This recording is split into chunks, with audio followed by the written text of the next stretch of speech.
الصلاة والسلام عليك يا رسول الله وعلى آلك وأصحابك يا محبوب رب العالمين.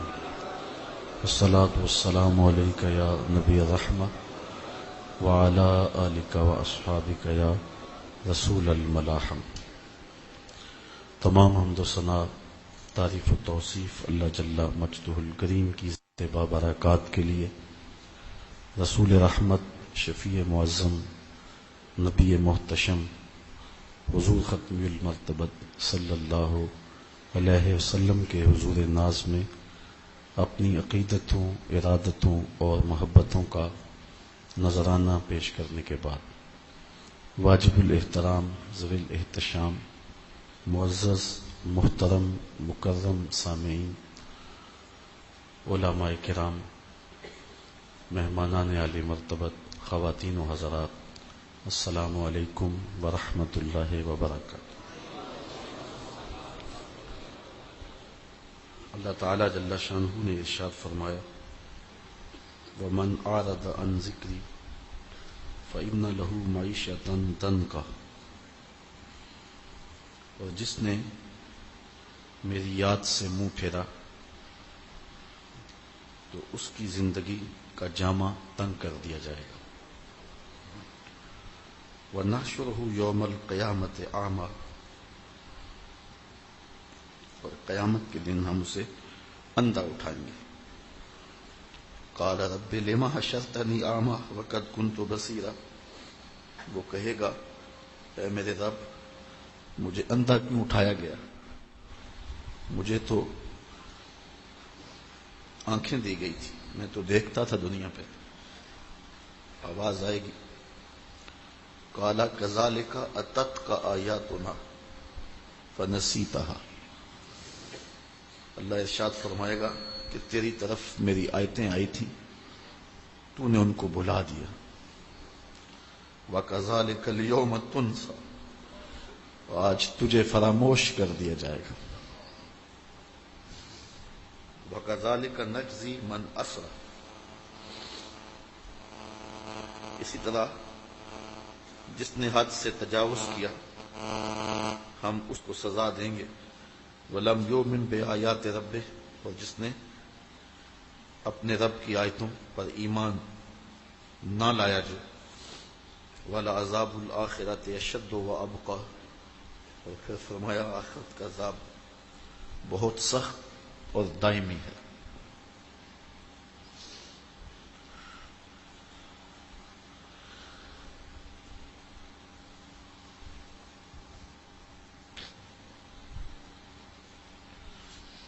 تو کہا جس نے میرے ذکر سے منہ پھیرا، تو دنیا کے اوپر دو خوبصورت آنکھیں اس کو دی گئی، لیکن قیامت کے دن بینائی اچک لی جائے گی اور وہ حشر کے میدان میں اندھا ہوگا۔ تو وہ کہے گا کہ مالک، میں تو انکھیارا تھا، تو آج مجھے نابینا کیوں پیدا کیا گیا؟ کہا کہ میری نشانیوں کو، میری تو نے جھٹلایا تھا اور فراموش کر دیا تھا، آج تجھے فراموش کر دیا جائے گا۔ ذکر سے مراد کیا ہے؟ مفسرین کے مختلف اقوال ہیں۔ ایک قول یہ ہے کہ ذکر سے مراد دین ہے۔ جس نے دین سے منہ پھیرا تو اس کی آنکھیں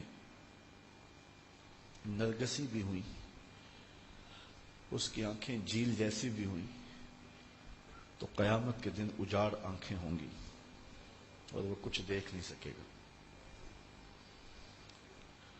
بقا دین میں ہے، زندگی دین میں ہے۔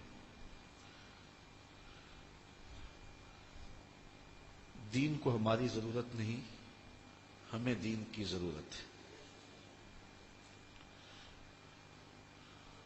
اللہ نے ہمیں پیدا کیا اور ہم زندگی کیسے گزاریں اس نے نظم بھی ساتھ دیا. اگر اس طرح زندگی گزاریں تو اس کی نظروں میں محبوب قرار پائیں گے، اور اگر ہم خواہش نفس سے زندگی گزاریں تو زندگی تو پھر بھی گزر جائے گی، لیکن قیامت کے دن رسوائیاں گھیر رہی ہوں گی.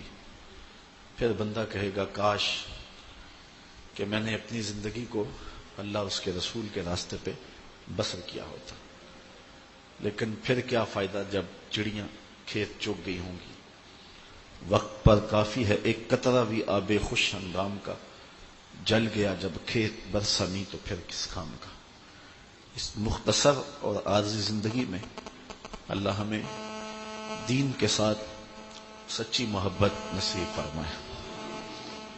دوسرا معنی مفسرین نے یہ کیا ہے کہ ذکر سے مراد تلاوت کلام مجید ہے.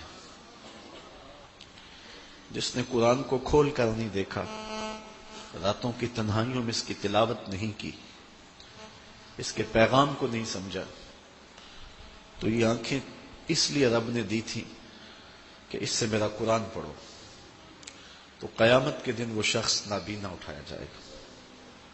میرے حضور نے ارشاد فرمایا کہ راتوں کی تنہائیوں میں اٹھ اٹھ کے قرآن پڑھا کرو اور قرآن پڑھتے ہوئے رویا کرو. پھر کہا فَإِن لَمْ تَبْكُوا فَتَبَاكُوا، اگر رونا نہ آئے تو رونے کی کوشش کیا کرو. حضرت داتا گنج بخش علی حجویری سے ایک مرید نے پوچھا حضرت اگر رونے کی کوشش کریں پھر بھی رونا نہ آئے، فرمایا مقدر پہ رویا کرو، اتنے سنگ دل ہو گئے ہو.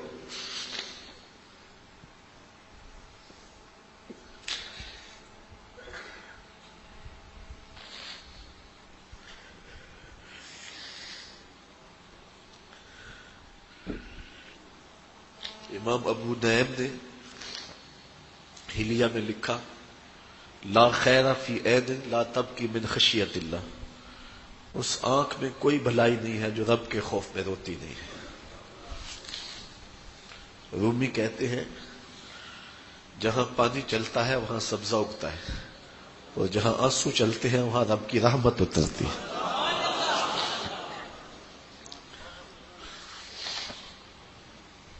تو کہا راتوں کی تنہائیوں میں اٹھ اٹھ کے قرآن پڑھا کرو. میں اگر یہ اندازہ کرنے بیٹھ جاؤں کہ میں ایک سال میں کتنے دروس قرآن دیے ہیں تو اس کی تعداد سینکڑوں میں نہیں ہوگی، ہزار سے متجاوز ہوگی. اور اگر میں کہوں کہ میں کتنے دروس آپ تک پہنچا سکا ہوں، ان کی تعداد بھی ہزاروں تک ہوگی. تو میرا مقصود یہاں آپ کو بغیر کسی تشریح کے مختصر پیغام دینا ہے کہ قرآن خود نور دیتا ہے، اس کی تلاوت کیا کرو. ایک حدیث ہے جب میں نے پہلی بار پڑھی تھی تو میرے اوپر ایک کپ کپی طاری ہو گئی، اور وہ لمحے دوبارہ تو نہیں اس انداز سے مل سکے، لیکن جب بھی میں پڑھتا ہوں ایک حاض ملتا ہے. فرمایا قرآن یہ اللہ کی وہ لٹکتی ہوئی رسی ہے جس کا ایک سرا تمہارے ہاتھ میں ہے اور دوسرا سرا تمہارے رب کے ہاتھ میں. کرنٹ لگتا ہے کہ یہ وہ قرآن ہے جس کا ایک سرا رب کے ہاتھ میں ہے تو دوسرا سرا تمہارے ہاتھ میں ہے. یہ جو لائٹیں جل رہی ہیں، یہ کنیکشن کا ایک سرا یہاں ہے تو دوسرا منگلا میں ہے، تو یہاں بھی اجالے آ رہے ہیں.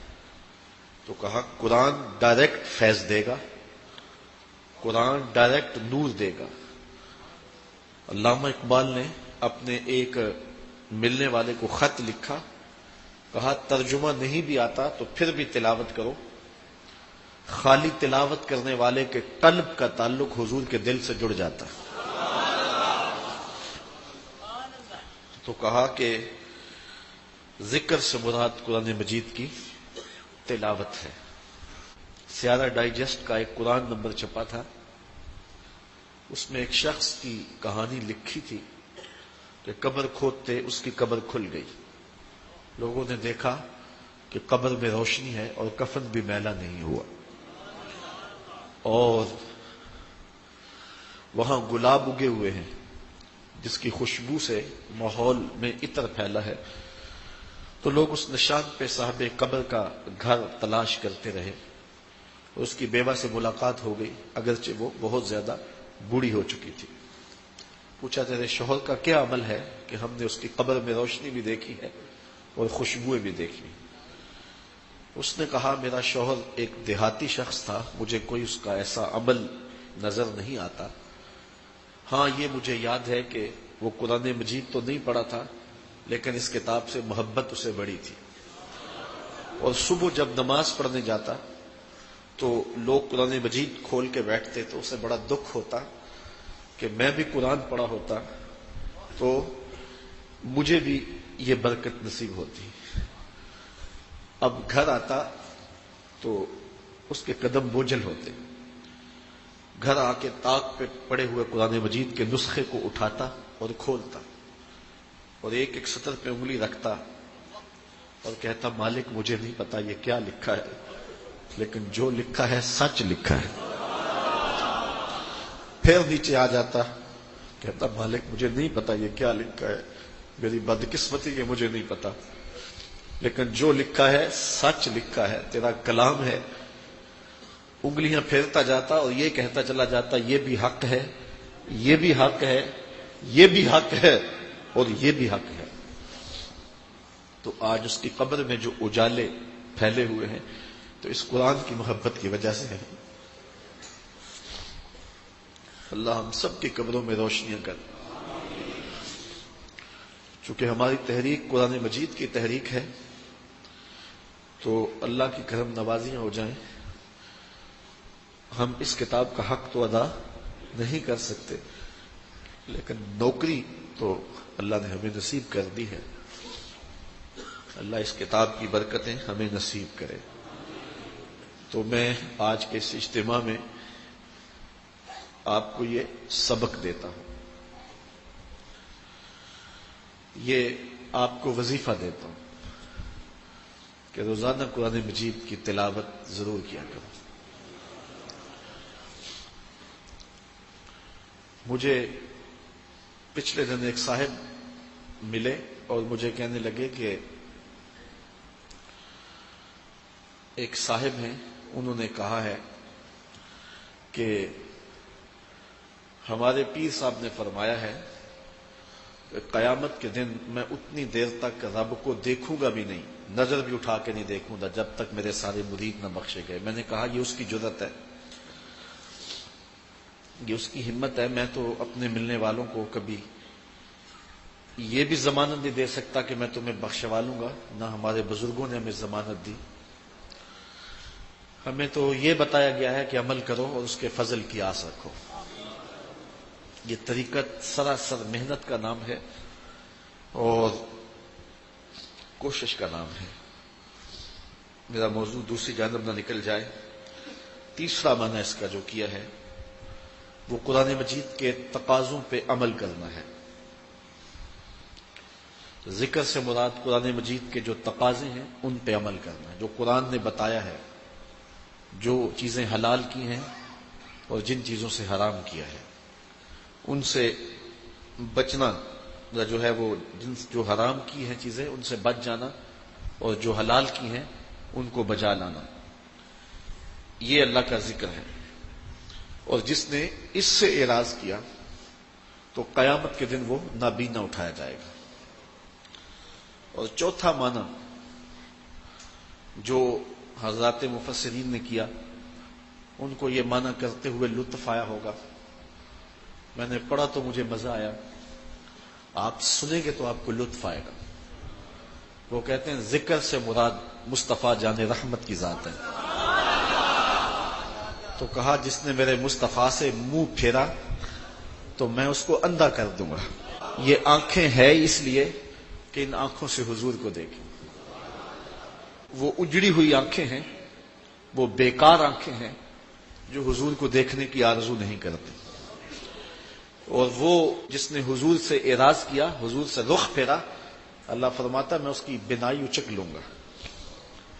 یہ تو آنکھوں کا نور، نور محمد کا صدقہ تھا، اور جس نے ان آنکھوں سے اس محبوب کا دیدار نہیں کیا یا اس محبوب کے دیدار کی طلب نہیں کی تو اس کی بینائیاں واپس لے لی جائیں گی۔ ایک خاتون تھی مدینے میں جس کو مرگی کے دورے پڑتے تھے، تو ایک دن وہ حضور کے پاس آ گئی کہ حضور دعا کریں میری یہ بیماری دور ہو جائے، میں اس مرض سے نجات پا جاؤں۔ فرمایا اگر تم کہو تو میں دعا کر دیتا ہوں، اور اگر تم صبر کرو تو اس کے بدلے میں جنت ملے گی۔ اس نے کہا یہ جنت والا سودا مجھے قبول ہے، مجھے پڑے مرگی کے دورے، مجھے کوئی پریشانی نہیں، مجھے جنت والا سودا منظور ہے۔ لیکن حضور اتنی میری گزارش ہے کہ میں عورت ذات ہوں، جب میں مرگی کے دورے سے گر پڑتی ہوں تو میرا ستر بھی بعض اوقات کھل جاتا ہے، تو یہ دعا کر دیں کہ میرا ستر نہ کھلے، تو باقی مرگی کے دورے پڑتے رہیں، مجھے اس کی پریشانی نہیں۔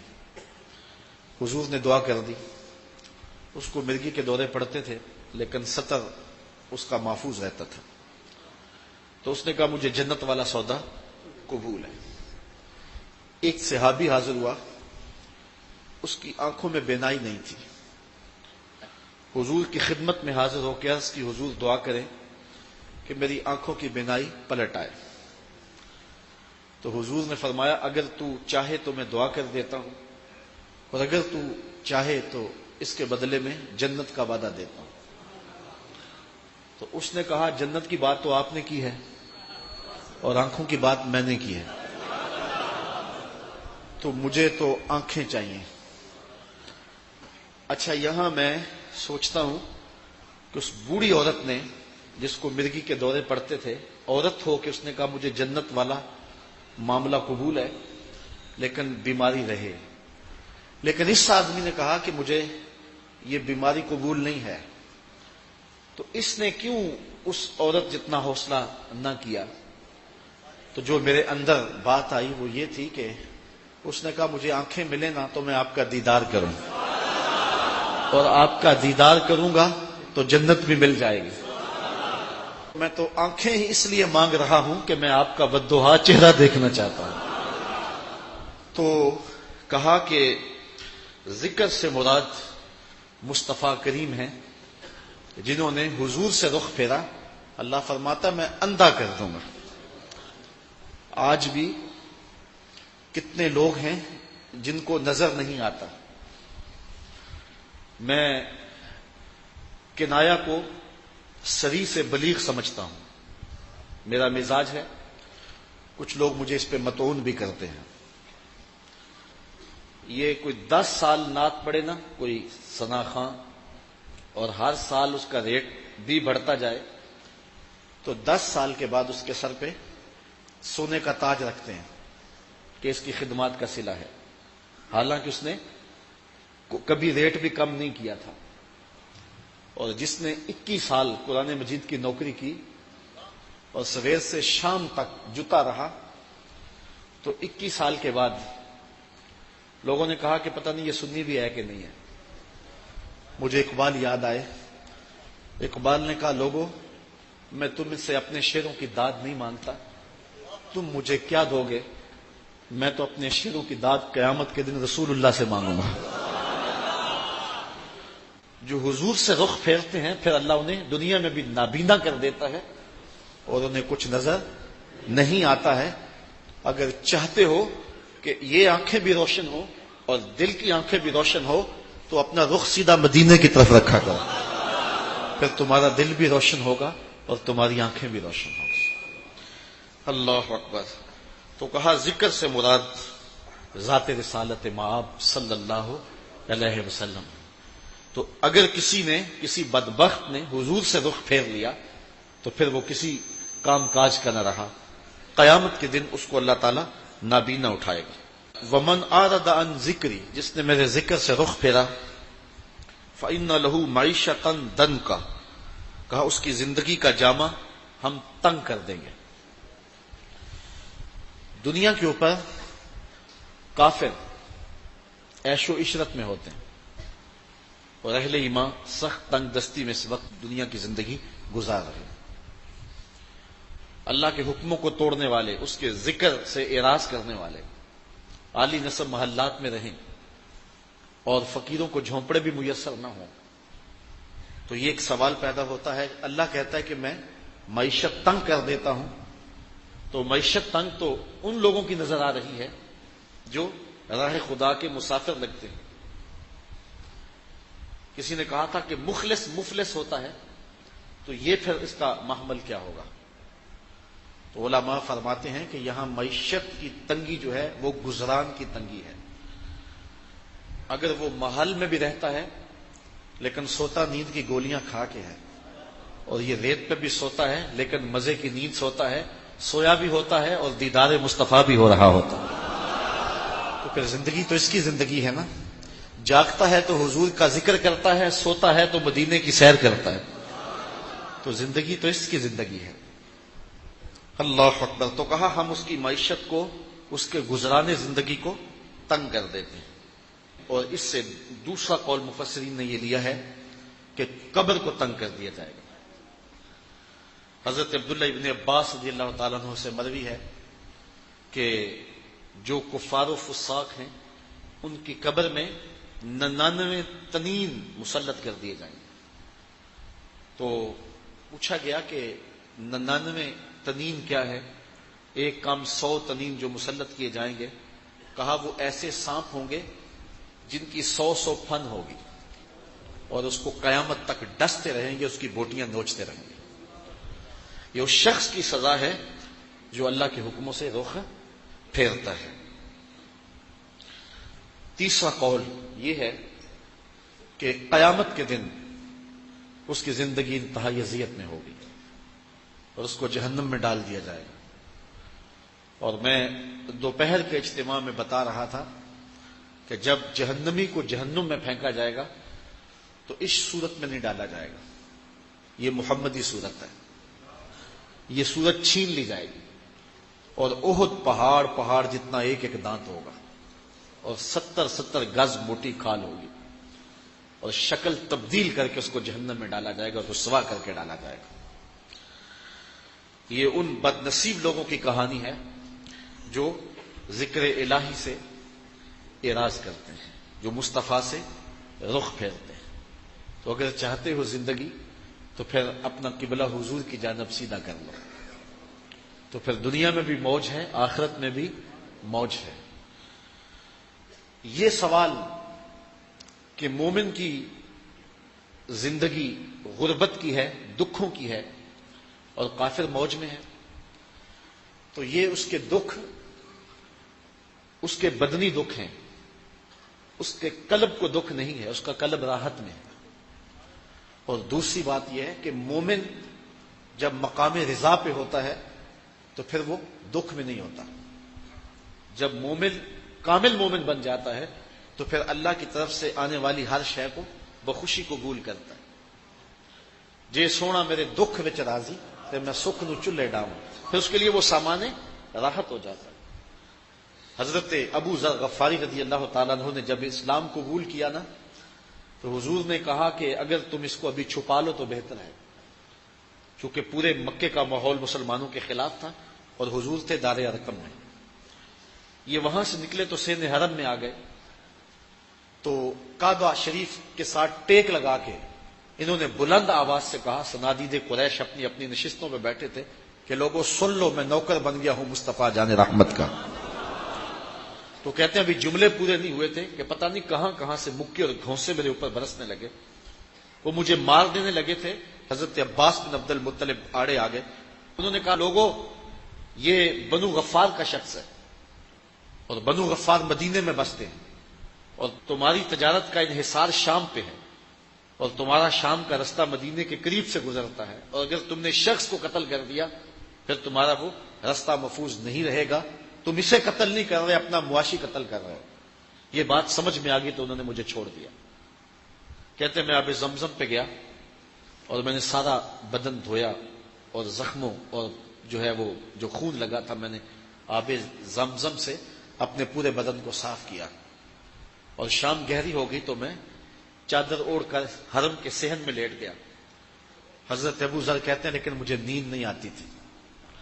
لگتا تو یہی ہے اس لیے نیند نہیں آتی تھی کہ زخم بڑے گہرے لگ گئے تھے، لیکن حضرت ابو ذر کہتے ہیں نہیں، اس لیے نہیں کہ زخم گہرے تھے، نیند اس لیے نہیں آتی تھی، میرا جی چاہتا تھا جلدی سویر چڑھے اور دوبارہ کھڑا ہو کے رسول اللہ کی رسالت کی گواہی دوں، اور وہ پھر مجھے ماریں۔ جو لطف مار کھانے میں آیا تھا، میرا دل ترستا تھا کہ وہ لمحے دوبارہ آئیں۔ وہ مزہ دیا ہے تڑپ نے، میری آرزو ہے یا رب، میرے دونوں پہلوؤں میں دل بے قرار ہوتا۔ اور حضرت باہو تو 2 قدم آگے بڑھ گئے، لوں لوں دے مڈ لکھ لکھ چشمہ، تے ایک کھولا تے ایک کجاں ہو۔ اللہ اکبر۔ تو کہا یہ میری آرزو تھی۔ تو مار کھانے میں بھی لذت آتی ہے اور سکون ملتا ہے۔ تو اہل ایمان جب مقام رضا پہ پہنچ جاتے ہیں تو ان کے لیے وہ زندگی تلخ زندگی نہیں ہوتی، بلکہ وہ ان کی زندگی راحت کی زندگی ہوتی ہے کہ یہ سب کچھ محبوب کی جانب سے ہے۔ بلکہ ایک حضور کا فرمان سن لیجئے، اور اگر زندگی کی تلخیاں بھی ہیں تو اس ایک حدیث سے مٹائی جا سکتی۔ آج بجلی نہیں ہے، لوڈ شیڈنگ ہے، آج گیس نہیں ہے، معاشی بحران ہے، گھر گھر مصیبت کھڑی ہے، آج ہر بندہ پریشان ہے، لیکن ایک حدیث سن لیں، یہ ٹینشن فری حدیث ہے۔ آپ کے اندر ٹھنڈ اترے گی اس حدیث کے سنتے ہی، اور آپ اگر غریب ہیں تو غریبی پہ ناز کریں گے۔ میرے رسول نے ارشاد فرمایا، سید علی المرتضیٰ فرماتے ہیں، جو اللہ کے دیے گئے تھوڑے رزق پہ راضی ہو گیا، اللہ قیامت کے دن اس کے تھوڑے عملوں پہ راضی ہو جائے گا۔ کہ میرے بندے، تو بندہ ہو کے تجھے 3 وقت کا کھانا چاہیے تھا، تجھے بچوں کے لیے دوا چاہیے تھی، سردی گرمی کا لباس چاہیے تھا، تجھے گھر کی دہلیز پہ بوڑھی ہونے والی بیٹی کا جہیز چاہیے تھا، لیکن اس کے باوجود تو میرے پہ راضی ہو گیا کہ میرے اللہ نے مجھے اتنا دیا، میں اس پہ واہ خوش ہوں۔ تو کہا اگر تو اللہ کے دیے پہ راضی ہو گیا، تجھے تو ضرورت تھی پھر بھی راضی ہو گیا، مجھے تو تیرے عملوں کی لوڑ بھی نہیں ہے نا۔ تو کہا جو اللہ کے دیے گئے تھوڑے رزق پہ راضی ہو گیا، اللہ قیامت کے دن اس کے تھوڑے عملوں پہ راضی ہو جائے گا۔ اللہ اکبر۔ تو کہا ہم اس کی معیشت کو تنگ کر دیتے ہیں، یہ وہ بد نصیب ہے، وہ بدبخت ہے جو اللہ کی آیتوں کا انکار کرتا ہے۔ وَنَحْشُرُهُ يَوْمَ الْقِيَامَةِ أَعْمَى، اور قیامت کے دن اس کو نابینا اٹھایا جائے گا، اس کی آنکھوں میں روشنی نہیں ہوگی۔ اللہ اکبر۔ یہاں بھی مفسرین نے بات کی ہے کہ نامہ اعمال تو وہ کھولیں گے اور اس میں اپنے اعمال بد پڑیں گے، تو پھر نابینا کیسے ہوں گے؟ تو اس کا ایک جواب یہ دیا انہوں نے کہ عمل حجت ہوں گے، یعنی آج چمک چمک کے باتیں کرتے ہیں، اپنے کفر پہ اور اپنے عصیان پہ اور اپنے گناہوں پہ دلیلیں گھڑتے ہیں۔ ایک آپ بے نمازی سے پوچھ لیں تو وہ بھی کوئی دلیل دے دے گا، آپ ایک شرابی سے پوچھیں تو وہ بھی کوئی بات کرے گا آگے سے، آپ کو چپ کرا دے گا، اور کچھ نہیں ہوگا تو داڑھی کا تانا دے دے گا، امامے کا تانا دے دے گا۔ لیکن یہ دلیلیں اس دنیا پہ چلتی ہیں، بڑے شعلہ نوا خطیب ہوتے ہیں، لیکن جب جج کے سامنے جاتے ہیں تو قبولتیاں بند ہو جاتی ہیں۔ تو اللہ تعالیٰ جل شانہ کے حضور جب پیش ہوں گے تو اس وقت دلیلیں مٹ جائیں گی۔ عمل حجہ ایک معنی یہ کیا گیا، لیکن یہ معنی بھی کیا جا سکتا ہے کہ انہیں چند لمحوں کے لیے بینائی دی جائے گی جس سے اپنا نامہ اعمال پڑھ سکیں گے، اور وہ ان کی توقیر کے لیے نہیں، ان کو رسوا کرنے کے لیے ہوگا، تاکہ وہ اپنے نامہ اعمال کی بدیاں پڑھیں اور دیکھیں کہ وہ کیا کیا کرتوتیں کرتے رہے اور کیا کیا جو ہے وہ گل کھلاتے رہے، اور اس سے مزید شرمسار ہوں، اور پھر آنکھوں کی بینائی اچک لی جائے گی۔ اللہ اکبر۔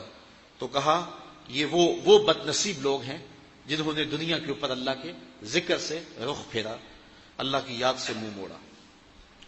اللہ تعالیٰ ارشاد فرمائے، قال رب لما حشرتنی اعمی، تو وہ بندہ کہے گا جس کی آنکھوں کی بینائی اچک لی جائے گی کہ مالک مجھے تو موٹی موٹی آنکھیں دی گئی تھی، میری آنکھوں پہ تو شاعروں نے غزلیں لکھی، میری آنکھوں پہ تو قصیدے کہے گئے، میری آنکھوں کو کبھی جیل کہا گیا، میری آنکھوں کو کبھی نرگس کہا گیا، کبھی چشمے آہو سے میری آنکھ کا تذکرہ ہوتا تھا، لیکن آج یہ آنکھیں بے نور کیوں ہو گئی؟ تو آواز آئے گی، اللہ اکبر، قال رب لما حشرتنی اعمی، کہے گا مالک مجھے اندھا کیوں کر دیا گیا، وقد کنت بصیرا، میں تو انکھیارا تھا، میں تو بینا تھا، آواز آئے گی کالا کذالک اتت کا آیاتنا، تیرے طرف ہماری نشانی آئی تھی، ہماری آیتیں آئی تھی، فنسیتہا، کتنا متکبر تھا تو نے میری نشانیوں کو، میری آیتوں کو بھلا دیا۔ تو نے کبھی آنکھ بھر کے بھی نہیں دیکھا کہ قرآن کیا کہتا ہے، تو نے کبھی پرواہ نہیں کی، اتنا مغرور ہو گیا، تجھے اتنا نشہ چڑھ گیا دنیا کا، تجھے دنیا کی جو ہے وہ اتنی لذت ملنے لگی کہ تو حقارت کی نظر سے گزر جاتا تھا جہاں قرآن کی تلاوت ہوتی تھی اور تجھے قرآن میسر نہیں تھا، تو نے قرآن کی آیتوں کا انکار کیا، تو تمرد اور سرکشی میں مبتلا ہو گیا اور تو کفر و عصیان میں مبتلا ہو گیا۔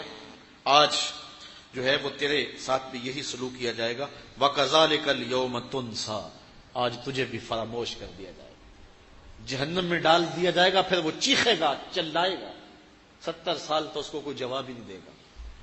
70 سال کے بعد اس کی پکار پہ داروغہ جہنم جھڑکتے ہوئے کہے گا کیا ماجرا ہے؟ تو وہ کہے گا ہائے پیاس سے مر رہا ہوں۔ ایسی جگہ ڈال دیا جائے گا 70 سال کوئی فریاد ہی نہیں سنے گا، اسے بھلا دیا جائے گا، فراموش کر دیا جائے گا۔ اللہ اکبر۔ پھر اسے مائے حمیم کھولتا ہوا پانی دیا جائے گا، اور کھولتا ہوا پانی جب پیے گا تو چہرے کی کھال ادڑ کے اس کے اندر گر پڑے گی۔ اب پانی گرم ہو تو آپ پیچھے کر دیتے ہیں کہ میں نہیں یہ پیوں گا، لیکن اس دن پینا پڑے گا، اس سے انتڑیاں کٹ کٹ کے گریں گی اور بار بار اس عذاب سے اس کو گزرنا پڑے گا۔ اللہ اکبر۔ وَكَذَلِكَ نَجْزِي مَنْ أَسْرَفَ، فرمایا اسی طرح ہم اس شخص کو سزا دیں گے جو حد سے تجاوز کرتا ہے، جو اللہ کے حکموں کو توڑتا ہے، وَلَمْ يُؤْمِنْ بِآيَاتِ رَبِّهِ، اور اپنے رب کی آیتوں پر ایمان نہیں لاتا۔ یہ بات بیان کرنے کے بعد فرمایا وَلَعَذَابُ الْآخِرَةِ أَشَدُّ وَأَبْقَىٰ، آخرت کا عذاب بڑا سخت ہے اور دائمی ہے، ختم نہیں ہوگا۔ وقت سمٹ گیا، میں مضمون آگے لے جانا چاہتا تھا۔ اللہ تعالیٰ ارشاد فرماتے ہیں، درمیان میں آیات چھوڑ رہا ہوں، وَلَا تَمُدَّنَّ عَيْنَيْكَ إِلَىٰ مَا مَتَّعْنَا بِهِ أَزْوَاجًا مِّنْهُمْ زَهْرَةَ الْحَيَاةِ الدُّنْيَا، ارشاد فرمایا کہ آپ مشتاق نگاہوں سے نہ دیکھیے ان چیزوں کی طرف جن سے ہم نے لطف اندوز کیا ہے کافروں کو۔ کافروں کو حور و قصور دیے، محلات دیے۔ اقبال نے کہا تھا کہ افرنگ کا ہر کوچہ ہے فردوس کی مانند، تو یہ زندگی ان کو دی، لیکن اس زندگی کے باوجود، عالی نسب محلات کے باوجود، اس کے باسی اجڑے ہوئے، ان کی زندگی کے اندر کوئی حرارت ہے ہی نہیں، تو یہ ظاہری چمک ہے۔ میں ایک لمبی مسافت سے تھکا ہوا تھا، میرے کان میں آ کر کسی نے سرگوشی کی، اگر آپ چاہیں تو ہم آپ کو وہاں لے چلیں جہاں علامہ اقبال نے اپنی زندگی کا ایک وقت گزارا ہے۔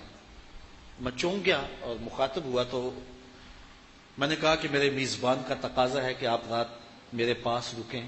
مجھے 18 دن ہو گئے، لیکن میں ایک رات بھی ان کے پاس رکنا مشکل ہے میرے لیے، سفر میں رہا ہوں، اور آج میں نے ان سے وعدہ کیا تھا کہ آج رات میں آپ کے ہاں رکوں گا، بیٹھیں گے، باتیں کریں گے، اور صبح میں نے 11 بجے چلے جانا ہے۔ تو وہ کہنے لگا کہ اگر، میں نے کہا کہ میری بھی آرزو ہے، لیکن اگر آپ میرے میزبان سے اجازت لے لیں، میں نہیں کہوں گا، آپ کہہ لیں۔ تو اس نے میزبان سے پوچھا تو اس نے میری جانب دیکھا، تو میں نے آنکھوں سے کہا، اشارے سے کہا کہ میرا جی بڑا چاہتا ہے، لیکن میں آپ کی محبت سے مجبور ہوں۔ اس نے کہا جی 200 کلومیٹر ادھر جانا پڑے گا، اور پھر اس شہر سے 200 کلومیٹر میرا گھر ہے، تو یہ 400 کلومیٹر آپ کو فاصلہ پڑ جائے گا، اور صبح صبح آپ نے نکلنا بھی، اور 8 گھنٹے کی محفل میں آپ مسلسل اب بیٹھے ہیں۔ میں نے کہا میں تھکن گوارا کر لوں گا، مجھے شوق ہے اس جگہ کو دیکھنے کا جہاں اقبال بیٹھ کے جو ہے وہ محبت کے گیت گاتے رہے، اور جس جگہ کو اقبال نے مغرب کی پرسکون جگہ کہا ہے۔ تو وہ کہنے لگے ہاں وہاں 120 سال کی زندگیاں لوگوں کی ہیں۔ تو میں سفر کرتا ہوا ہائیڈل برگ میں پہنچا، اور وہاں میں جہاں علامہ اقبال کی رہائش گاہ تھی اس کو دیکھا، زیارت کی، اور اقبال کی یادیں تازہ ہوتی رہیں۔ رات کا پچھلا پہر تھا اور بارش برس رہی تھی، اور مغرب کی ٹھنڈی ہوائیں وہاں ٹھہرنے نہیں دیتی تھی، لیکن میرا جذبہ مجھے روکتا تھا کہ میں یہاں کچھ دیر کے لیے رکوں۔ تو میں دریا کنارے کھڑا ہو گیا اور بارش برس رہی تھی، تو وہ مجھے بتا رہے تھے کہ یہ پرسکون جگہ ہے۔ اقبال کی نظم بھی میں نے آ کے دیکھی جو انہوں نے وہاں خاص طور پہ کہی، بلکہ اس جگہ پہ بھی جا کے میں بیٹھا جہاں انہوں نے وہ نظم کہی، تو اچانک کسی کے چلانے کی اور چیخنے کی آواز آنے لگی۔ تو رات کا موقع تھا، اندھیرا چھایا تھا اور درختوں کے گھنے سائے تھے اور دیار غیر تھا، اور ہم صرف 3 لوگ تھے اور ہر طرف ہو کا عالم تھا، سناٹا تھا۔ تو جب چیخوں کی آواز آئی اور میں ڈر گیا، میرا دل لرز گیا، تو میرے دوست جو ہے وہ بالکل اپنی اصلی حالت میں رہے۔ تو میں نے کہا یہ کیا ہوا؟ تو وہ کہنے لگے دریا کے کنارے کنارے یہ کوئی بندہ چیخ رہا ہے، رو رہا ہے۔ میں نے کہا اسے کیا ہوا؟ وہ آس کے کہنے لگے یہ روز ہی ہوتا ہے۔ میں نے کہا کیوں؟ کہنے لگے یہ زندگی کے اکتائے ہوئے لوگ ہیں۔ تو میں نے کہا کہ جو سب سے پرسکون ہیں، پچھلی رات کے اندھیرے میں وہ چیخیں مار کے رو رہے ہیں اور انہیں سکون نہیں ملتا، اور محمد عربی کی دہلیز کے جو نوکر ہیں وہ سحری کے وقت مصلے پہ جب اللہ اللہ کرتے ہیں اور ان کی آنکھوں سے آنسو ڈلتے ہیں، تو وہ غریب ہونے کے باوجود وہ سکون انہیں ملتا ہے کہ جو ان لوگوں کو یہاں میسر نہیں ہے۔ تو کافروں کی جو زندگی ہے اور ان کے محلات جو ہیں، یہ دیکھنے سے لگتا ہے کہ بہت اچھے ہیں، لیکن ان کے اندر اجڑے ہوئے ہیں اور ان کے باطن میں کچھ بھی نہیں ہے، چونکہ روحانی خلا ہونے کی وجہ سے انہیں سکون کی دولت ہی میسر نہیں ہے۔ تو اللہ تعالیٰ ارشاد فرماتا ہے، اے سامع، اے مخاطب، ان لوگوں کی زندگی کا حسن اور ان کی ظاہری چکا چون اور ان کے محلات کے اوپر لگے ہوئے کمکمے اور ان کی جو ہے وہ خوبصورت گلیاں اور بازار اور زندگی کا جمال اور یہ چھلکتے ہوئے جام اور یہ مہوشوں کا ہجوم، جو کچھ تم دیکھ رہے ہو، مت تیرا دل ادھر آ جائے کہ یہ بہت اچھا ہے۔ اللہ تعالیٰ ارشاد فرماتا ہے ایسا نہیں ہے، یہ ہم نے اس لیے ان کو یہ دیا ہے لنفتنہم فیہ، کہ ہم ان کو اس فتنے میں مبتلا کریں۔ یہ فتنے کی آگ میں جل رہے ہیں۔ وَرِزْقُ رَبِّكَ خَيْرٌ وَأَبْقَىٰ، اور تیرے رب کا جو رزق تیرے لیے مقسوم ہے وہ بہتر بھی ہے اور دائمی بھی ہے۔ اور مفسرین نے فرمایا اس رزق سے مراد جنت ہے، کہ اس کوچہ افرنگ کو دیکھ کر کے، یہ دنیاوی چکا چوند کو دیکھ کر کے تیرا دل ادھر مائل نہ ہو جائے۔ اپنے آپ کو جو ہے وہ مصطفیٰ کریم کی چوکھٹ پہ لے آ، اور تیرے لیے رب نے جنت تیار کر رکھی ہے۔ وَأْمُرْ أَهْلَكَ بِالصَّلَاةِ، اور اپنے اہل خانہ کو نماز کا حکم دے۔ وَاسْتَبِرْ عَلَيْهَا، اور خود بھی اس پر پابند رہ۔ لَا نَسْأَلُكَ رِزْقًا، ہم آپ سے روزی نہیں مانگتے۔ نَحْنُ نَرْزُقُكَ، ہم آپ کو روزی دیتے ہیں۔ وَالْعَاقِبَةُ لِلتَّقْوَىٰ، اچھا انجام پرہیزگاروں کا ہی ہے۔ یہاں بہت کچھ لکھا مفسرین نے، لیکن ایک بات مجھے بہت اچھی لگی۔ تو اللہ تعالیٰ ارشاد فرماتا ہے، ذرا اس پہ توجہ کریں، یہ لاہ عمل ہے کہ یہ کافروں کی چکا چوند اور یہ ان کی زندگی کے ظاہری حسن و جمال اور ان کی زندگی کی جو چمک دمک ہے، اس کی طرف مشتاق نگاہوں سے نہ دیکھیں۔ یہ آزمائش ہے ان کی، اور رزق اللہ کے ہاں ہے اور وہ جنت ہے۔ تیری نظر میں جنت کا نقشہ ہو تو کوچہ افرنگ کیا ہے، تو ادھر دھیان رکھ۔ اب آگے فرمایا وَأْمُرْ أَهْلَكَ بِالصَّلَاةِ، اور اپنی اولاد کو نماز کا حکم دے اور خود بھی اس پہ پابند رہے۔ تو یہاں ایک مفسر نے بڑی خوبصورت بات کہہ دی، اس نے کہا کہ جب دنیاوی چکا چوند کی طرف نظر بڑھنے لگے تو اس وقت نماز پڑھنے لگ جاؤ، تو دل رب کی طرف لگ جائے گا اور وہ منظر نگاہوں سے ہٹ جائے گا۔ تو آج کے زمانے میں ہر شخص اس ظاہری چکا چوند کی طرف بڑھ رہا ہے۔ ہر نوجوان ہاتھ میں یہ آرزو لیے کھڑا ہے کہ میں اڑ کے یورپ چلا جاؤں اور میں دنیا کی رنگینیوں میں کھو جاؤں۔ آج ماں باپ بھی دعائیں مانگتے ہیں، ہمارے پاس کثرت کے ساتھ لوگ اس لیے دعائیں کروانے آتے ہیں کہ بچے کا ویزا لگ جائے اور وہ بیرون ملک چلا جائے۔ لیکن میں ایک ماں کی کہانی بھی سناتا ہوں کہ اس نے اپنے بیٹے کو میرے پاس 2 مہینے کے لیے بھیجا کہ مجبور کر دیا ہے اس کو بیرون ملک جانے کے لیے، میں ڈرتی ہوں کہ اس کی نظر وہاں بھٹک نہ جائے اور وہاں آوارہ نہ ہو جائے، تو 2 ماہ آپ اپنے پاس اسے رکھیں۔ اگر آپ مجھے گارنٹی دیں کہ یہ بچہ وہاں جا کر کے دین سے گرفت کمزور نہیں کرے گا تو پھر میں اس کو یورپ بھیجنے کی اجازت دیتی ہوں، ورنہ میں اپنے بیٹے کو نہیں جانے دوں گی۔ تو وہ 2 ماہ میرے ساتھ رہا، تو میں نے اس کی ماں کو کہا کہ میں ضمانت تو نہیں دے سکتا، لیکن مجھے امید ہے کہ اس کے سینے میں قرآن کا نور اتر گیا ہے. تو وہ لڑکا چلا گیا اور وہاں کچھ عرصہ اس نے گزارا، لیکن وہ خود ہی بھاگ آیا، کہنے لگا یہاں دل نہیں لگ رہا. اور پھر وہ یہاں آ کر اس نے کاروبار کیا، اللہ تعالیٰ نے اس کو اس کاروبار میں عزت عطا کر دی.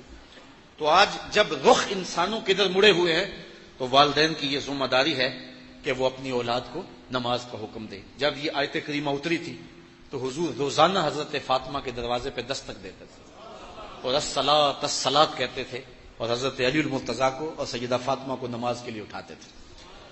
تو آج کے اس مصطفی اجتماع کے اندر جبکہ نفسی کا عالم ہے، ایک تو قیامت کے دن کہتے ہیں نفسی کا عالم ہوگا، یہ دنیا کے اوپر ہی وہ عالم آ گیا اور یہ قیامت کا ہی منظرنامہ ہے. اور انسانوں کی نظریں بھٹک رہی ہیں اور خیال بہک رہے ہیں، سوچوں کے رخ کسی اور سمت مڑ رہے ہیں. آؤ اپنی سوچوں کے رخ گنبد خضرا کے مکین کی طرف موڑے. میں ایک بات کہا کرتا ہوں کہ سویر شام سفر میں ہوتا ہوں تو گاڑیوں کے پیچھے بڑے عجیب جملے لکھے ہوتے ہیں، کوئی شرما دیتے ہیں، کوئی جملے پریشان کر دیتے ہیں، کچھ دکھی کر دیتے ہیں. لیکن ایک جملہ ایسا ہے جو میں پڑھتا ہوں تو میں اپنے ساتھیوں کو کہتا ہوں کہ یہ دیکھو کیا لکھا ہے. لکھا ہوتا ہے صنم بے وفا. تو میں کہتا ہوں اب روتے پھرتے ہیں نا، یہ احتجاجی مظاہرہ ہے، یہ تحریری احتجاج کر رہے ہیں کہ میرے یار نے مجھ سے بے وفائی کر دی، کوئی راستے میں چھوڑ گیا، کوئی کسی موقع پہ چھوڑ گیا. میں نے کہا ان نے دوستی اس سے لگائی جس نے بے وفائی کر دی. آؤ میں تمہیں ایک در کا پتہ بتاؤں، جو ہاتھ پکڑتا ہے تو حشر میں نہیں چھوڑتا، پھر حشر میں بھی وہ ہاتھ نہیں چھوڑتا. تو اپنے دل کا رشتہ اس آقا سے جوڑ لو. آؤ اقبال کے سارے کلام کو نچوڑیں اور رس نکالیں اور دیکھیں کیا نکلتا ہے.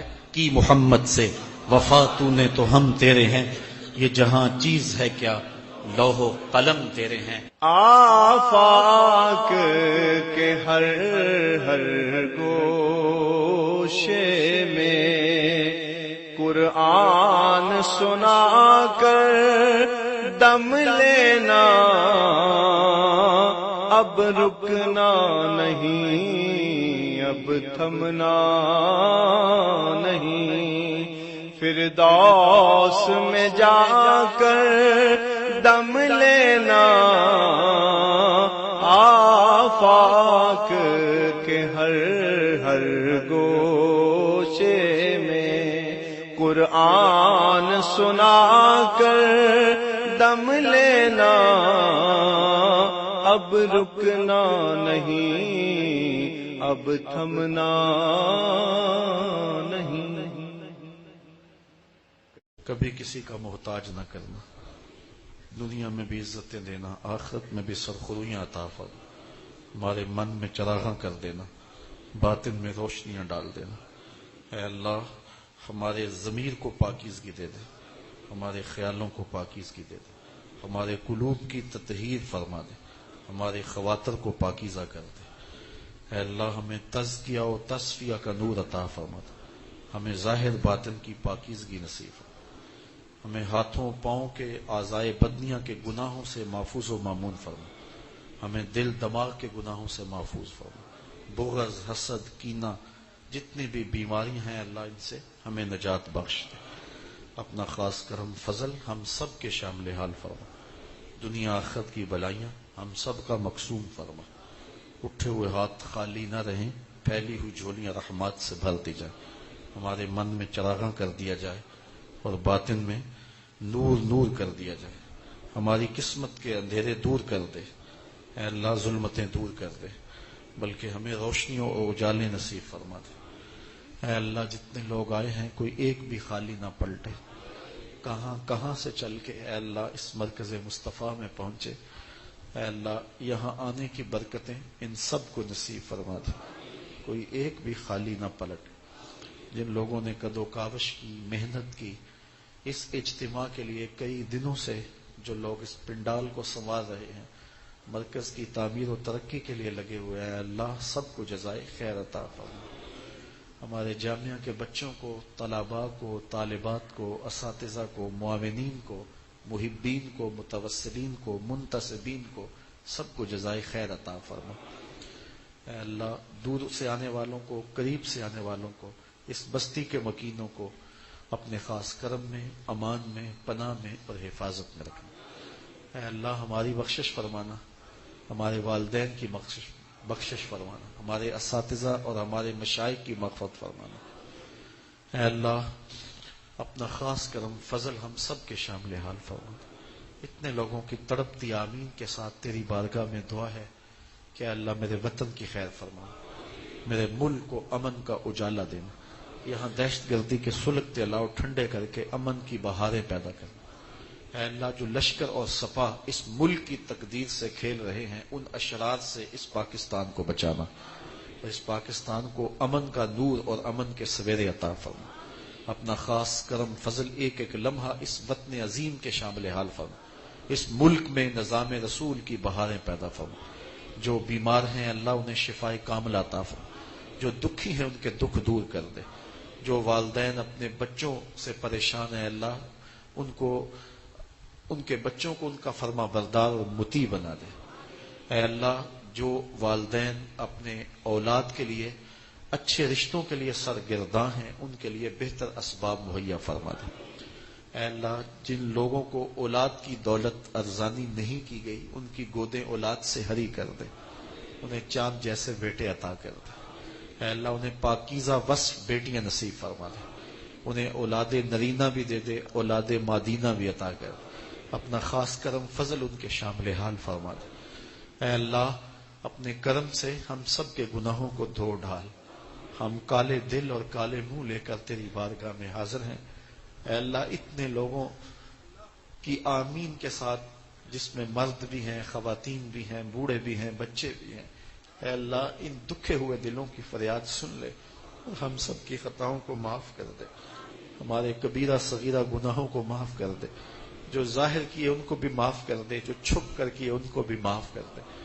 اے اللہ ہم سب کی خطاؤں سے درگزر فرما، تیرا کرم تیری مہربانی چاہیے، سب گناہ دھل جائیں گے، رحمت کا پانی چاہیے۔ تو کریم ہے، ہم تیرے عاجز بندے ہیں، تو رحیم ہے، اے اللہ ہم تیرے ناتواں بندے ہیں۔ اے اللہ اگر تیری چوکھٹ سے خیر نہ ملا تو کوئی در نہیں ہے جہاں جا کے دستک دے سکیں گے، کہاں کہاں سے چل کے تیرے بندے، تیرے در کے غلام، تیری چوکھٹ کی باندیاں تیری دہلیز پہ حاضر ہیں۔ مالک مرکز مصطفیٰ میں بیٹھنے والوں کو اتنا عطا کر دے، اتنی کرم نوازیاں فرما دے کہ کوئی کمی باقی نہ رہے۔ اے اللہ سب کے دکھ دور فرما، جو مقروض ہیں ان کو بار قرض سے خلاصی دے دے، جو دکھی ہیں ان کے دکھ دور فرما دے، پریشان حالوں کو خوشحال فرما، جو معاشی بحران میں مبتلا ہیں ان کی معیشت ٹھیک کر دے۔ اے اللہ جو لوگ غربت کی چکی میں پس رہے ہیں انہیں غربت میں صبر بھی دے دے، اور اے اللہ قوت لا یموت نصیب فرما، انہیں اتنا رزق عطا فرما کہ وہ اپنی بیٹیوں کو گھر کی دہلیز سے عزت کے ساتھ اٹھا سکیں۔ اے اللہ وہ اپنی بیٹیوں کے ہاتھ پیلے کر سکے۔ اے اللہ ان دکھیوں کی مدد فرما، ان پھنسے ہوئوں کی مدد فرما، ان پریشان حالوں کی مدد فرما، اذیت میں مبتلا ان لوگوں کی مدد فرما۔ اے اللہ جو لوگ راہ دین میں خرچ کرتے ہیں ان کے رزق میں فراوانی کر دے۔ ادارۃ المصطفیٰ کے ساتھ، مرکز مصطفیٰ کے ساتھ، جامعۃ المصطفیٰ کے ساتھ اور مرکزی جامع مسجد گلزار مدینہ کے ساتھ جو لوگ متعلق ہیں اور مالی تعاون کرتے ہیں، اللہ انہیں اتنا عطا کر کے کوئی کمی باقی نہ رہے۔ اے اللہ جو تعاون کرنا چاہتے ہیں، محبت کا ربط رکھنا چاہتے ہیں، لیکن ان کی جیب اور ان کے حالات اجازت نہیں دیتے اور وہ آرزو اور تمنا رکھتے ہیں کہ ہم بھی بڑھ چڑھ کے حصہ لیں، مالک ان کو اتنا دے کہ وہ جو دے رہے ہیں ان سے زیادہ دینے کے قابل ہو جائیں، اور اے اللہ ان کے رزق میں فراوانی عطا فرما دے، اپنا خاص کرم فضل شامل حال فرما دے۔ ایک ایک پائی پائی جوڑ کے جو اس مرکز کے لیے کوشاں ہیں، اے اللہ انہیں جزائے خیر عطا فرما۔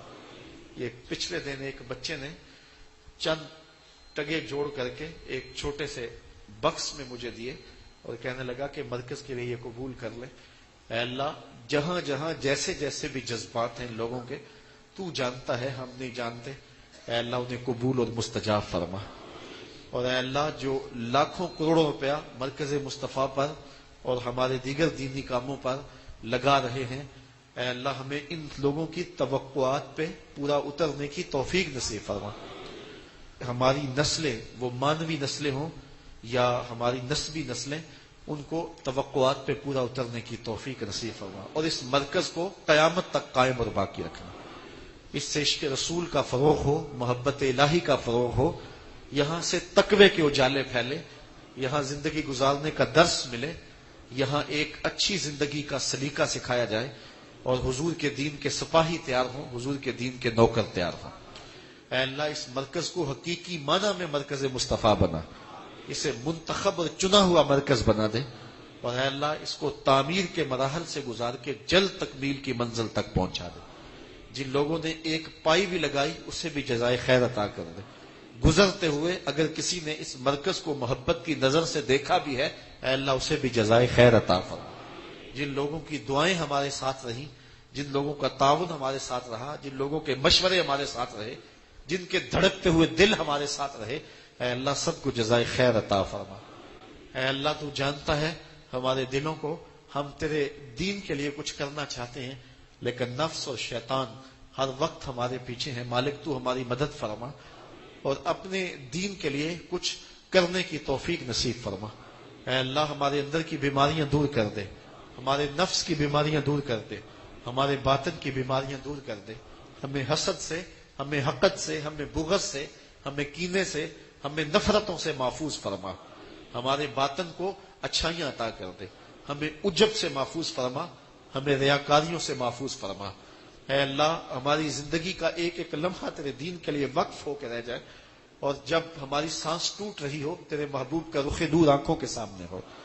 اے اللہ یہ مبلغین، یہ مدرسین، یہ طلبہ، یہ درس قرآن کے نوکر، ایک ایک در پہ جا کے، دروازے پہ جا کے کنڈی کھڑکانے والے اور درس قرآن کی دعوت دینے والے اور ان دوسرے قرآن کی رونق بننے والے، سب کو جزائے خیر عطا فرما۔ جامعۃ المصطفیٰ کی خیر فرمانا، الکلیۃ المصطفیہ للبنات کی خیر فرمانا، العقاب انٹرنیشنل کے نام سے نوجوانوں کی تربیت کا جو فورم مالک شروع ہو رہا ہے، اس کو قدم قدم پہ برکت عطا فرما، اور ادارۃ المصطفیٰ کے لیے جب اس کا آغاز کیا گیا تھا جو خلوص میسر تھے، مالک العقاب کے لیے بھی وہی خلوص ہمیں نصیب فرمانا، اور ملک کے طول و عرض کے اندر اس کو پھیلنا نصیب فرمانا، یہ اقبال کے شاہین بنے، یہ مصطفیٰ کے دین کے سپاہی بنے، اور اس ملک کی آبرو اور حفاظت کے لیے میدان عمل میں ہاراول دستے کا کام دیں، اور اس وطن کی اجڑی ہوئی مانگ کے اندر محبتوں کے پھول رکھ دیں۔ اے اللہ ان عقابوں کو، ان شاہینوں کو، ان شہبازوں کو راہ منزل کی طرف عازم سفر کر دے، اور ان کی اڑان میں کبھی نیچا پن نہ آئے، اور یہ اونچے اڑتے چلے جائیں، اور ان کی منزل گنبد خضرا ہو۔ اپنا خاص کرم فضل ان دوستوں کے، ان سنگیوں کے شامل حال فرما دے۔ بزرگ بھی ہیں، بوڑھے بھی ہیں، اور بالکل چھوٹے بچے بھی ہیں۔ اے اللہ ہم سب کی فریادیں، سب کی آرزویں اور سب کی تمنائیں مستجاب فرما۔ اے اللہ ہم سب کو اپنا رکھنا، اور حشر کے دن ہمیں رسوائیوں سے محفوظ رکھنا، ہمیں اپنی یادوں کے سائے میں آگے بڑھنے کی توفیق دینا، نفس سے اللہ ہمیں بچانا، اے اللہ ہمیں شیطان سے بچانا، ہمیں ریا و تکبر سے بچانا، ہمیں عجب و کینے سے بچانا، ہمیں نفرتوں سے بچانا۔ اے اللہ ہم آئیں تو تیرے حضور آئیں، اے مالک ہمیں ادارۃ المصطفیٰ، جامعۃ المصطفیٰ اور دیگر جو دینی ہمارے کام ہیں ان میں خود کفیل کر دے۔ اے اللہ ہمیں کسی کے آگے جھولی نہ پھیلانی پڑے۔ میرے یہ دوست، میرے یہ محبت کرنے والے جو تعاون کرتے ہیں، اللہ ان کو ہی رزق فراوان مزید عطا فرما دے کہ یہ آگے سے بڑھ کر کے اس دینی کام میں، اس کاز میں شریک ہو جائیں، اور اے اللہ ان کا دینا مخفی انداز سے ہو، ان کا دینا خلوص سے ہو۔ اے اللہ یہ ریاکاری سے ضائع نہ کریں بلکہ انتہائی مخفی انداز میں دے کر کے اس نیک کام کا آغاز کریں اور اس کام کو آگے بڑھائیں، اور مالک ان کا یہ دیا ہوا قبول بھی فرما، اور تیرے محبوب کی زبان سے جو راہ خدا میں خرچ کیا گیا ہے اس کا جو وعدہ ہے اللہ کی بارگاہ میں اس کو کئی گنا دینے کا، وہ وعدہ ان سب کے حق میں مستجاب فرما۔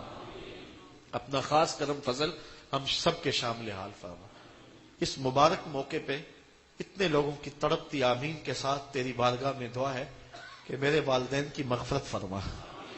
اے اللہ جنہوں نے انگلی پکڑ کے راہ دین پہ ڈالا، اور جنہوں نے مجھے یہ کہا تھا کہ بیٹا دین کو کاروبار نہیں بنانا اور ساری زندگی خلوص کے ساتھ دین کی نوکری کرنی ہے، اے اللہ قیامت کے دن میں اپنے ابا جی کے سامنے رسوا نہ ہوں۔ اور جو ان سے میں نے عہد کیا تھا وہ عہد میرا پورا ہو جائے.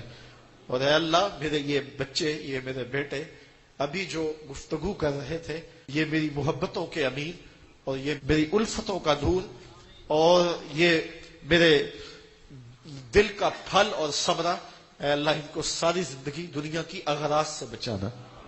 اے اللہ انہیں اپنی رضا کے لیے کام کرنے کی توفیق دینا. اے اللہ ان کے دل کو لالچ سے پاک کرنا، ان کے دل میں حسد نہ آنے پائے. میرے دوستوں کو باہمی محبت دینا، ان کے اندر باہم کبھی تفریق نہ آنے پائے، باہمی نفرت نہ آنے پائے، حسد جنم نہ لے لے. انہیں شیطان کے ہتھ کنڈوں سے بھی بچانا اور ظالم نفس سے بھی بچانا. اے اللہ یہ تن کا جوڑ کے گھر بنایا گیا ہے، اس کو اجڑنے سے محفوظ رکھنا. اس گھر کو اپنی رحمتوں کے حصار میں رکھنا اور اپنے پہرے میں رکھنا. اے اللہ میں کمزور ہوں، بہت کمزور ہوں، میں ان دوستوں کا پہرا نہیں دے سکتا، تو اپنے کرم سے ان کا پہرا دینا. ان کے دل کی حفاظت کرنا، ان کے قلوب کو پاکیزہ رکھنا اور ان کے باطن کو پردور رکھنا. ہماری اولادوں کو راہ دین کا مسافر رکھنا اور ان کو ساری زندگی رسول اللہ کے دین کی نوکری عطا کرنا. اے اللہ ہمارے دل میں کبھی یہ نہ آئے کہ ہم کچھ کر رہے ہیں. مالک جو خدمت ہے، نوکری ہے، وہ تیری طرف سے دی گئی ہے، اپنی بارگاہ میں مستجاب فرما. اے اللہ اس فقیر کے ساتھ جو لوگ بغض رکھتے ہیں، نفرتیں اور دوریاں رکھتے ہیں، اے اللہ ان کے دل اس فقیر کے لیے نرم کر دے. اگر غلط فہمی سے ہے تو غلط فہمیاں دور کر دے. اگر دل میں کوئی ایسی بات پڑ گئی ہے تو اللہ اپنے کرم سے ان کے دل صاف کر دے. اے اللہ ان کی مغفرت فرما دے، ان کے درجے بلند فرما دے. ان کی طرف سے اس فقیر کے دل کو صاف رکھنا، پاکیزہ رکھنا. اے اللہ حالات کی تلخیوں سے اور آنے والے حالات کی مشکلوں اور پیچیدگیوں سے ہم سب کو محفوظ فرمانا. یکسوئی کے ساتھ دین کا کام کرنے کی اور آگے بڑھنے کی توفیق عطا فرمانا. نفس اور شیطان کی شیطانیوں سے اور چال بازیوں سے ہم سب کو محفوظ رکھنا. اٹھے ہوئے ہاتھ خالی نہ رہیں، پھیلی ہوئی جھولیاں رحمتوں سے بھر دے. اے اللہ میرے وطن کی خیر کر دے اور پوری دنیا کے مسلمانوں کو کھویا ہوا وقار عطا کر دے.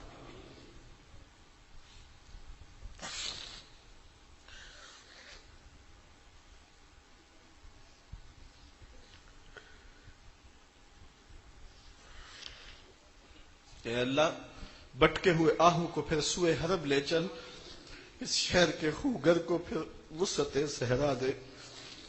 میں بلبلے نالا ہوں اس اجڑے گلستہ کا، تاثیر کا سائل ہوں محتاج کو داتا دے.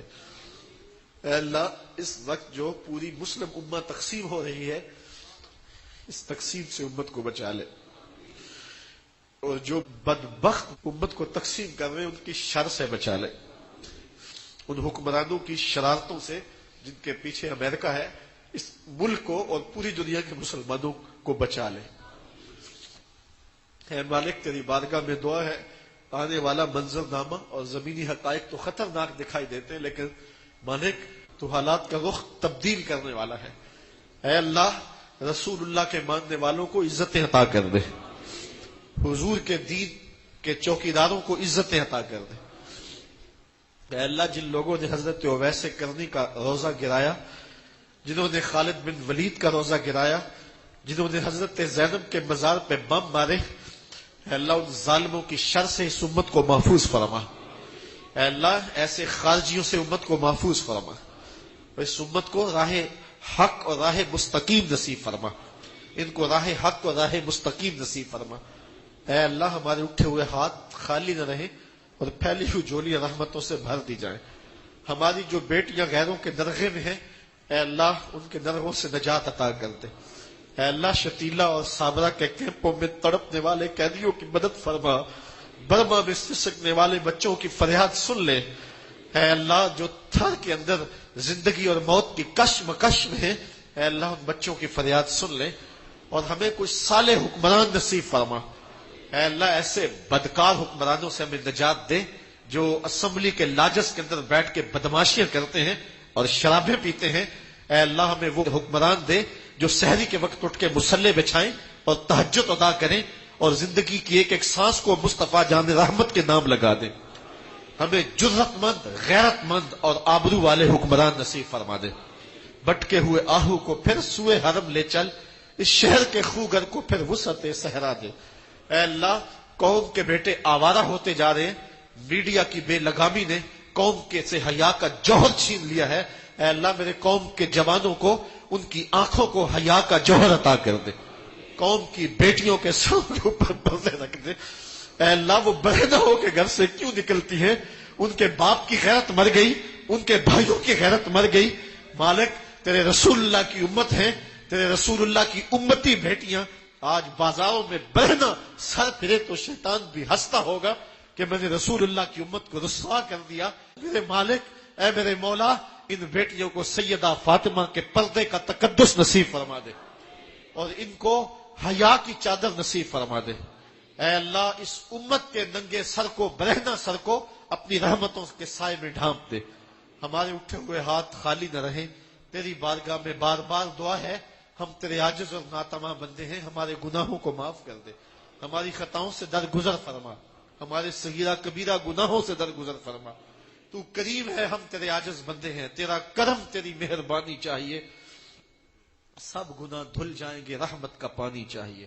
اللہم اید الاسلام والمسلمین، اللہم اعز الاسلام والمسلمین، اللہم انصر من نصر دین محمد صلی اللہ علیہ وسلم، اللہم اخذل من خذل دین محمد صلی اللہ علیہ وسلم، اللہم اغفر ذنوبنا واستر عیوبنا وقلب قلوبنا ونور قبورنا وسہل مرادنا ویسر امورنا، اللہم اغفر لنا ولوالدینا ولمشائخنا ولاساتذتنا ولتلامذتنا ولمن لہ حق علینا ولجمیع امت سید الانبیاء والمرسلین۔ اے اللہ، ہمارے وہ پیر بھائی جو اس دنیا سے چلے گئے، آج ان کی قبریں ہماری دعاؤں کا راہ تک رہی ہوں گی۔ اے اللہ، ان کی قبروں کو وسیع کشادہ، منور، خوشبودار اور ٹھنڈا فرما دے۔ ہم سب کے والدین کی مغفرت فرما دے، ہمارے والدین کی قبروں کو روشنیوں سے، اجالوں سے، نور سے بھر دے اور ان کو اللہ اپنی رحمتوں سے بھر دے۔ ہمارے بہن بھائیوں کو اپنی رحمتوں کے حصار میں لے لے، ہماری اولادوں کو اپنی رحمتوں کے حصار میں لے لے۔ ادارت المصطفیٰ کے ایک ایک ساتھی پر اپنے فضل کی بارش نازل کر دے۔ اے اللہ، تجھے واسطہ تیرے رسول کا، تجھے واسطہ گنبد خضرا کے مکین کا۔ اے اللہ، اس امت کے حال پہ رحم فرما، تو کریم ہے، ہم سب کے حال پہ کرم فرما، تو رحیم ہے، رحم فرما، تو ستار ہے، ہماری پردہ پوشی فرما۔ حشر کے دن ہمیں یوں ہی معاف کر دینا، ہمارے نامہ اعمال نہ کھولنا، اور اگر کھولنے ضروری ہوئے تو حضور کے سامنے نہ کھولنا۔ تو غنی از ہر دو عالم من فقیر، روز محشر عذرہائے من پذیر، گر تو بی بینی حسابم ناگزیر، از نگاہ مصطفیٰ پنہا بگیر۔ اللہم اید الاسلام والمسلمین، اللہم اعز الاسلام والمسلمین، وصلی اللہ تعالی علی النبی الامین وعلی آلہ واصحابہ اجمعین برحمتک یا ارحم الراحمین۔ بسم اللہ الرحمن الرحیم۔ ہم جوہد و عظیمت کے راہی، ہم جوہد و عظیمت کے راہی، منزل پہ جا کر دم لیں گے، میدان عمل میں نکلے ہیں، میدان عمل میں نکلے ہیں، باطل کو مٹا کر دم لیں گے، ہم جوہد و عظیمت کے راہی، منزل پہ جا کر دم لیں گے، آفاق کے ہر ہر گوشے میں، آفاق کے ہر ہر گوشے میں، قرآن سنا کر دم لیں گے، اب رکنا نہیں، اب تھمنا نہیں،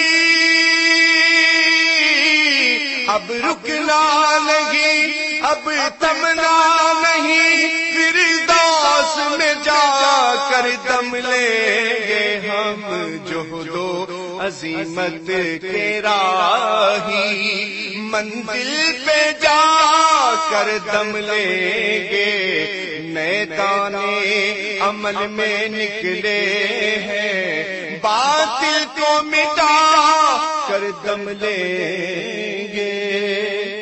اس دارالعلوم کی ایک ایک اینٹ میں پیار بھرا ہوا ہے، درد بھرا ہوا ہے، تو اس کے لیے دعا گو رہیں، اپنے تعاون سے بھی نوازتے رہیں۔